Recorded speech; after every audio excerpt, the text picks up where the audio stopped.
वाशिम जिल्ह्याला पाणी पुरवठा करणाऱ्या एकबुर्जी प्रकल्पात केवळ 10%च पाणी साठा शिल्लक आहे आणि त्यामुळे नागरिकांना भीषण पाणी टंचाईचा सामना करावा लागतोय।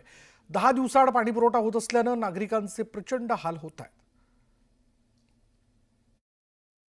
10 दिवसांनी नळ येतात। आलेलं पाणी साठवून ठेवल्यानंतर ते अतिशय आरोग्यास हानिकारक आहे हे आम्ही समजू शकतो। पाण्याचं स्टोरेज कमी पडते। 10 दिवस पाणी साठवून ठेवण्यासाठी आम्हाला कसरत करावी लागते। आम्ही कामं करायची की नुसतं पाणी भरायचं। नळ आले त्या दिवशी करंटही जातो आणि लाईन गेल्यामुळे परत पाणी भेटत नाही। टँकर महाग आहेत। अशा परिस्थितीत सर्वसामान्यांनी काय करायचं हा प्रश्न आमच्यासमोर उभा आहे।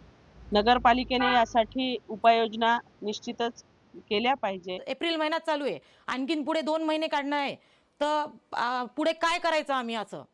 एक गृहिणी म्हणून मला असं वाटते की बा जर पाणी जर नगर परिषद थ्रू नाही नसेल या धरणात पाणी नसेल, काही अडचण असेल, तर शासनाने कुठून तरी टँकर आणून या कुठून तरी पाईपलाईन करून या आपल्या वाशिमला पाणी पुरवठा करावे।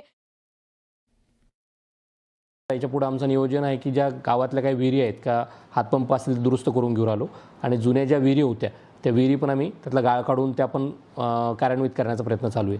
तर माझं लोकांना असं आव्हान राहील की पाण्याचा कमीत कमी वापर करावा आणि पाणी जपून वापरलं तर आपल्याला 2 महिने पुरेल इतका पाणीसाठा आपल्याकडे आज रोजी आहे।